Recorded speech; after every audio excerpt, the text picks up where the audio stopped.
Back again in PHP session. Previous session पे हमने देखा कि कैप्चा किस तरह से ऐड करते हैं और उसके बाद हमने सक्सेसफुली उसे रन करके भी देखा कि true value, false value captcha की भी और इसी तरह true value and false value user name and password की भी। लेकिन इस सेशन पे हमें क्या करना है, जो हम हार्ड कोडेड सेशन क्रिएट कर रहे थे यहाँ पे यूजर नेम पासवर्ड से, अब हमें हार्ड कोडेड नहीं करना है बल्कि डेटाबेस के जरिए से उसमें रिकॉर्ड जो इंसर्ट होगा उसके जरिए से यूजर को लॉग इन करवाना है। लिहाजा इस काम के लिए सबसे पहले हमारे पास एक डेटाबेस और उसमें एक टेबल मौजूद होनी चाहिए। लिहाजा इसके लिए मैं एक डेटाबेस है हमारे पास जिसका नाम है फहद, और इसमें मैं एक टेबल क्रिएट करता हूं और साथ ही साथ कुछ रिकॉर्ड इंसर्ट करवा देता हूं by using PHP my admin यहीं पर रहते हुए। लिहाजा एक टेबल क्रिएट करते हैं, इसका नाम रखते हैं लॉग इन टेबल 1 2 3 और इसके 3 एट्रीब्यूट्स लेते हैं जिसमें आईडी हमारे पास क्या होगा, आइडेंटिटी, बाकी यूजर नेम पासवर्ड यूजर के जरिए से लिया जाएगा। लिहाजा मैं इसे क्रिएट करता हूं और ID, user name and password, वारचार सिमिलरली ये भी वारचार होगा हमारे पास। लेंथ हम 50-50 दे देते हैं, जबकि आईडी को हमें क्या करना है, प्राइमरी की as well as auto increment, और उसके बाद मैंने अपने टेबल को सेव करवा दिया। सेव करवाने के बाद मैं SQL पे चलता हूं और एक रिकॉर्ड इंसर्ट करवा देता हूं यहाँ पर।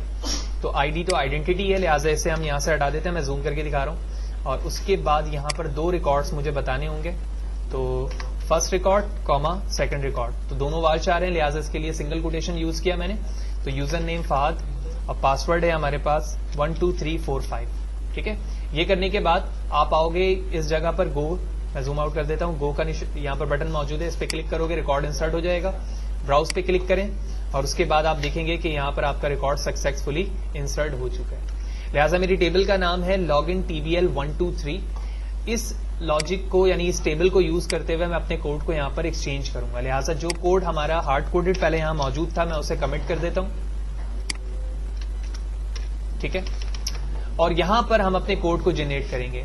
प्रीवियस सेशंस के अंदर जहां पर हमने क्रूड ऑपरेशन करना शुरू किया था, तो क्रूड ऑपरेशन के अंदर हमने ना सिर्फ रिकॉर्ड को इंसर्ट करवाया था बल्कि डिलीट भी किया था। तो वो तमाम चीजें हमें पता है कि क्वेरी किस तरह से कॉपी पेस्ट करते हैं, क्वेरी को लेकर आते हैं, वो तमाम चीजें हम कर चुके हैं क्रूड ऑपरेशन पर। अगर वो सेशन नहीं देखा तो पहले वो सेशंस को आप कवर करें ताकि क्रूड ऑपरेशन आपको बेहतर तरीके से समझ में आए, क्योंकि यहाँ पर कोड हमारे पास रेडी है जो कि यहाँ पर मौजूद है। तो मैं ये इस कोड को यहां से हम कॉपी करते हैं।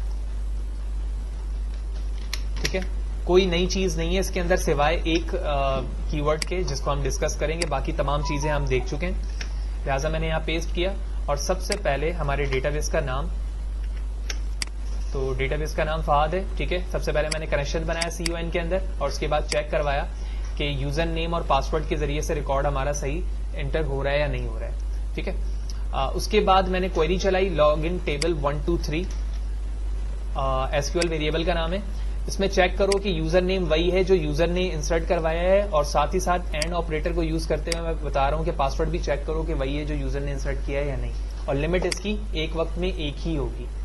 उसके बाद मैंने MySQL क्वेरी को यूज करते हुए कनेक्शन एंड SQL को यहां पर इम्बेंड करवाया। हमें पता है कि हम इसे क्यों इस्तेमाल करते हैं रिजल्ट के लिए। और उसके बाद जब हम एक वक्त में एक ही रॉ को रीड करवाना चाहते हैं तो इसके लिए हम यूज करते हैं MySQLi num rows, और रिजल्ट के बिहाफ पर मैं चेक करा रहा हूं कि इसके फर्स्ट टपल में यानी हर एक रॉज में जाकर चेक करो टेबल के कि किसी भी रॉज के अंदर दोनों चीजें सेम है या नहीं है। अगर दोनों चीजें सेम है तो उसका मतलब है ये वैलिड यूजर है, और अगर वैलिड यूजर है तो आप लॉग इन सक्सेसफुली लिख दो और अपने उस सेशन को एग्जिट कर दो, वगरना रॉन्ग पासवर्ड या फिर यूजर नेम वहां पर डिस्प्ले करो। लिहाजा ये करने के बाद मैं कंट्रोल S करता हूं। अब मैंने फर्दर कोड को यहां पर जो प्रीवियस वाला था वो कमिट कर दिया है। लिहाजा इंडेक्स पेज पर आके चेक करते हैं कि हमारा कोड सक्सेसफुली चल रहा है according to the table records या फिर नहीं।